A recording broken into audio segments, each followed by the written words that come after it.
प्रश्नावली 1.3 का उदाहरण नंबर अब 10 हल करेंगे। इस तरह का भी प्रश्न जो है बोर्ड एग्ज़ाम में काफ़ी पूछा जा रहा है। अगर आप इस प्रश्न को अच्छे से समझ लेते हैं तो प्रश्नावली में भी इस तरह के जो भी प्रश्न आएंगे उनको आप अच्छे से हल कर लेंगे। ठीक है, आइए देखते हैं कि इस प्रश्न को किस प्रकार से हल किया जा सकता है। देखिए, दर्शाइए कि 5 माइनस करणी में 3 एक अपरिमेय संख्या है। तो यहाँ पर भी अपरिमेय सिद्ध करना है और पहले भी इन प्रश्नों को हल किया जा रहा है कि जिन प्रश्नों को अपरिमेय सिद्ध करना है उसे हम क्या मान रहे हैं, परिमेय संख्या, है ना। तो इसको अपरिमेय सिद्ध करना है तो परिमेय संख्या मानकर सिद्ध किया जाएगा।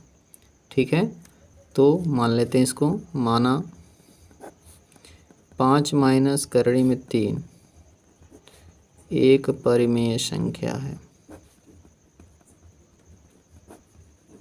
5 माइनस करणी में 3 एक परिमेय संख्या है ना। हम इसका अपोजिट मानेंगे, अपरिमेय दिखाना है तो परिमेय मानेंगे। तो कोई भी परिमेय संख्या जो होती है वह a/b के रूप में लिखी जा रही है, p/q के रूप में लिख सकते हैं, मतलब भिन्न के रूप में लिख सकते हैं। इसलिए 5 माइनस करणी में 3 बराबर a/b, ये हमने लिख लिया। जहाँ a तथा b पूर्णांक है ना, जहाँ a तथा b क्या है, पूर्णांक है। ठीक है, अब देखिए यहाँ पर क्या करेंगे कि बाएं तरफ, है ना, बाएं तरफ हम केवल करणी वाली संख्या रखेंगे और दाहिने तरफ केवल पूर्णांक वाली संख्या लेकर जाएंगे। बस यही ट्रिक आप ध्यान से समझ लीजिए। बाएं तरफ मतलब लेफ्ट में या राइट में, है ना, लेफ्ट में या राइट में केवल एक तरफ वह संख्या रखिए जो अपरिमेय है और एक तरफ केवल पूर्णांक वाली संख्या रखिए। एक तरफ अपरिमेय संख्या रखेंगे और एक तरफ केवल पूर्णांक वाली संख्या रखेंगे। तो इसको हम ऐसे लिख सकते हैं, 5 माइनस a/b बराबर करणी में 3। ऐसे कैसे हो गया, एक बार समझिए ध्यान से इसको। a/b यहाँ क्या है, प्लस में है, a/b यहाँ प्लस में है और करणी में 3 यहाँ माइनस है। पक्षांतर जब एक पक्ष से दूसरे पक्ष में किया जाता है तो चिन्ह बदलता है ना। तो करणी में 3 का चिन्ह माइनस है, तो जब ये पक्षांतर होगा दूसरे पक्ष में जाएगा तो देखिए यहाँ प्लस हो गया है। माइनस करणी में 3, है ना, माइनस करणी में 3 जब पक्षांतर हम हुआ है राइट हैंड साइड में तो यहाँ देखिए प्लस हो गया है। और a/b जो राइट साइड में था ये प्लस में था, तो जब लेफ्ट में पक्षांतर हुआ है तो देखिए उसके पहले माइनस लग गया है। ठीक है, फिर आगे देखिए 20 से 5 में गुणा करेंगे, है ना, क्योंकि इसके नीचे 1 मान लेते हैं तो 1 और b का लॉस क्या हो जाएगा, b हो जाएगा। ऐसे 20 से 5 को गुणा कर देंगे तो 5b हो गया माइनस, और b से देखिए इसका भी हर आपका b है और लॉस भी b है। तो जब दोनों बराबर होंगे तो अंश वाला अंक जो है उतार देते हैं, तो यहाँ से a मिल जाएगा।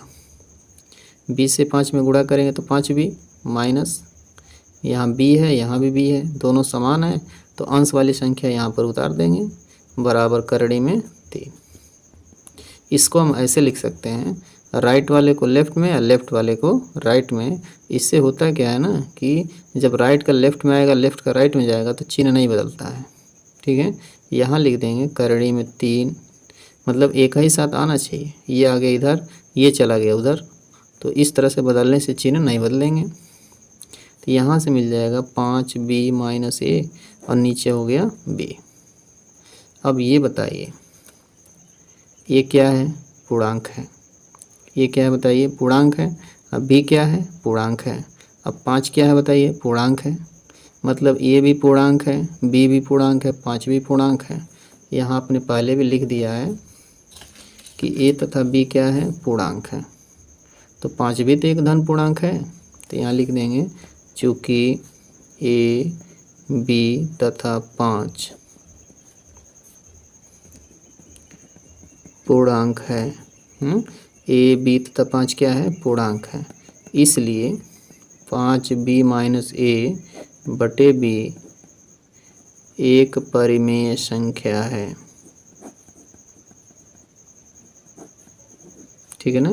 देखिए जब a पूर्णांक है, b पूर्णांक है, 5 भी पूर्णांक है, तो ये जो राइट वाली संख्या है 5b माइनस a/b ये टोटली क्या हो जाएगी, परिमेय संख्या हो जाएगी।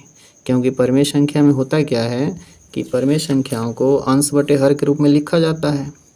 तो अंश भी एक पूर्णांक होता है और हर भी एक पूर्णांक होता है। तो यहाँ भी तो a और b पूर्णांक है, तो ये अंश हो गया। तो जितना अंश है ये सब पूर्णांक है, तो हर भी पूर्णांक है। तो यह भी एक क्या हो जाएगी, परिमेय संख्या। वही चीज़ यहाँ लिख दिया गया है। देखिए जब a b और 5 पूर्णांक है तो 5b माइनस a बटे b ये क्या हो जाएगी, परिमेय संख्या हो जाएगी। परंतु करड़ी में 3 एक अपरिमेय संख्या है ना। देखिए यह है परिमेय संख्या हो गई, यह परिमेय संख्या हो गई, लेकिन करणी में 3 क्या है, हम पहले से ही जानते हैं कि करणी में 3 एक अपरिमेय संख्या है। इसलिए करणी में 3 और 5b माइनस a बटे b ये दोनों संख्याएं बराबर नहीं हो सकती हैं, क्योंकि यह है अपरिमेय और यह है परिमेय। ये अपरिमेय है और ये परिमेय है, तो कभी भी अपरिमेय परिमेय के बराबर नहीं हो सकता है ना। कभी भी अपरिमेय परिमेय के बराबर नहीं हो सकता है। इसलिए हमारी कल्पना गलत है। हमारी कल्पना क्या है, हमारी कल्पना है कि 5 माइनस करणी में 3 एक परिमेय संख्या है, और यही हमने गलत मान लिया है। ठीक है, क्योंकि जब हमने इसको मानकर परिमेय संख्या हल किया है तो हमें एक विरोधाभास पैदा हो रहा है कि यहाँ पर करणी में 3 एक अपरिमेय संख्या है और यहाँ पर एक परिमेय संख्या है, तो ये दोनों एक दूसरे के बराबर हो जा रहे हैं, लेकिन ऐसा नहीं होना चाहिए। इसलिए हमारी कल्पना क्या है, गलत है। इसलिए क्या कर देंगे, 5 माइनस करणी में 3 एक अपरिमेय संख्या है ना। तो यह जो प्रश्न है सिद्ध हो गया।